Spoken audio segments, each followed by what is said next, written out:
mon pote. T'as pas envie de chanter New York, New York, chaque fois que t'arrives ici? En fait, moi, je pense à une phrase en particulier de cette chanson. If you can make it here, you can make it anywhere. Si tu peux y arriver ici, tu peux y arriver où tu veux. Ah ouais, c'est ce qui est écrit aussi sur Disneyland. If you can dream it, you can do it. C'est sérieux? Le rêve américain.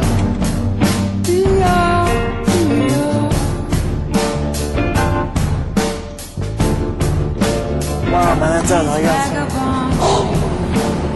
Empire State. Regarde King Kong.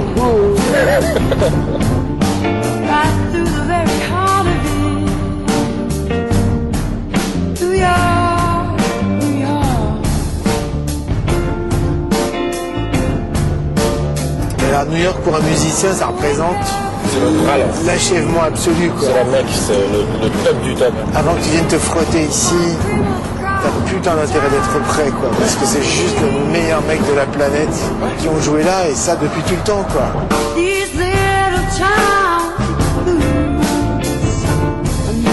New York, c'est les gens viennent de partout et le type te dit qu'est-ce que tu fais là, qu'est-ce que tu as à donner et montre-nous. Ne parle pas, m'explique pas, je m'en fous, fais-le.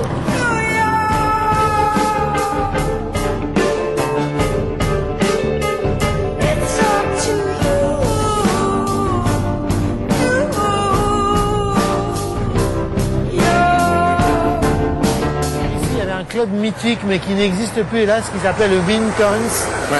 C'était un club qui ouvrait à 4 h du matin, c'est-à-dire que quand les musiciens avaient fini leur gig, leur cacheton dans toute la ville, ils venaient dans ce club et ils jouaient que devant les musiciens. Ça veut dire que si tu n'étais pas prêt quand tu montais sur scène, tu te faisais rétamer. Et c'est là que s'écrivent les règles du bebop en fait. Et ils se retrouvaient là, Miles Davis, Charlie Parker, tous les grands. Alors Miles Davis, il vient de Pennsylvanie, son père est dentiste, il est super friqué. Donc Miles Davis, c'est un fils de Bourges qui a fait une super école de musique. Il déboule ici à 18 ans et il a un seul but, c'est de jouer avec Charlie Parker. Il va voir Charlie Parker d'entrée, il joue, l'autre il fait OK, de temps en temps tu pourras jouer avec moi. Sauf qu'à côté de Charlie Parker, il y a les Ziggy Gillespie. Et les Ziggy Gillespie, il envoie tellement, il est tellement virtuose avec le bop. Miles s'accroche, fait du bop aussi, mais il se dit putain, je vais jamais y arriver quoi. Parce que l'autre il est déjà monstrueux. Comment je fais? Il se met à jouer très peu de notes et avec le silence. Et en faisant ça, il invente le jazz cool. Un vrai de Mick Jagger qui déboule à New York. Sorry. Et qui va chez Miles Davis. C'est-à-dire que la limousine de Mick Jagger s'arrête, il rentre dans l'immeuble, le concierge il voit que c'est Mick Jagger, il le laisse passer, il va au dernier étage, Mick Jagger il frappe à la porte de Miles Davis ouvre, et lui fait voilà, j'étais à New York et je rêvais de te voir. Et Miles Davis il dit, et moi quand je suis à Londres, est-ce que je viens de faire chier? Et il claque la porte. Non mais tu vois, c'est ce que je te disais. C'est Miles Davis, ce type était odieux. Il était pas odieux, c'était un prince. Il était pas odieux. Sur scène, il jouait il deux était tournées. super dur. Oui, non, mais il était super dur. Il était super dur.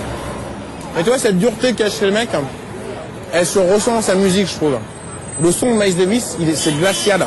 Non. Attends, tu rigoles. Mais c'est le premier qui se sert de la sourdine comme ça, putain. Bah, il joue sur des Malcolm moi, je trouve et tout ça. Je trouve que c'est une musique de congélateur, quoi. Ah mais non, tu ça peux pas dire frotte. ça. Mais tu peux pas dire ça, t'es fou quoi. Attends, quand t'écoutes Bingus, il y a un truc super reconnaissant, c'est sur la piste, tu vois, c'est organique, tu vois, c'est Miles Davis, c'est genre une espèce de truc de design en titane, et c'est genre, il fait 12 degrés dans la pièce, quoi. T'es fou. Ah, moi, attends, j'ai grandi avec ça, hein. Ma mère est fan De quoi? de Miles Davis. Quelle période? Chaque fois qu'elle le mettait, non, mais toutes les chaque fois qu'elle le mettait, je prenais une couverture, quoi. C'est pas possible, tu peux pas dire. Je peux pas te laisser te dire ça. Ah, mais je te promets. Mais quoi, les albums électriques? Tout, je dis. De quoi? C'est chiant. Excuse-moi. Now maybe this highway is taking my soul, and maybe I feel like I'm losing control, and maybe that's a good thing, I don't know.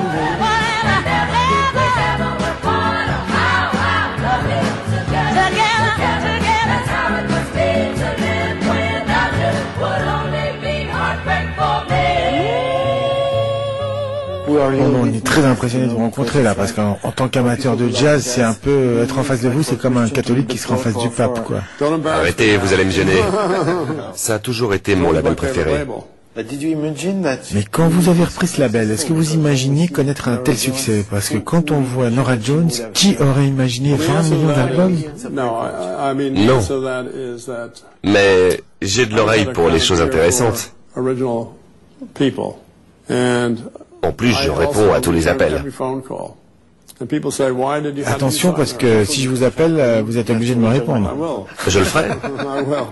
Je le ferai, parce que je réponds toujours, ce qui est inhabituel dans le monde de la musique. Un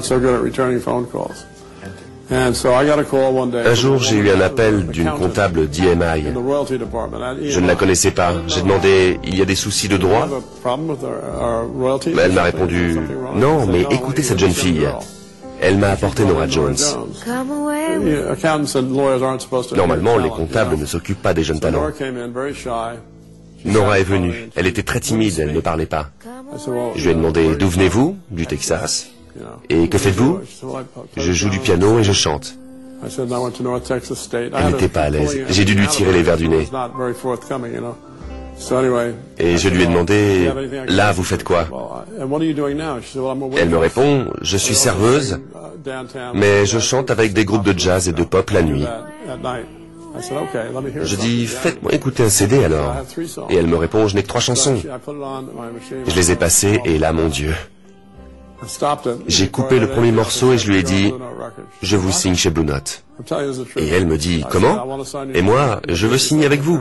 Trouvez un agent. J'écoute les 2 autres chansons. Il y avait Walking My Baby Back Home, qui est super. L'autre était une reprise. Elle n'y croyait pas. J'ai dit, je n'ai jamais entendu chanter comme ça. Comme si on me parlait directement. Vous avez vraiment mis le doigt dessus. Et c'est bien le piano, c'est qui? Elle me dit, c'est moi. J'ai dit, c'est bon. C'était tout simple en fait. Ça n'arrive pas tous les jours.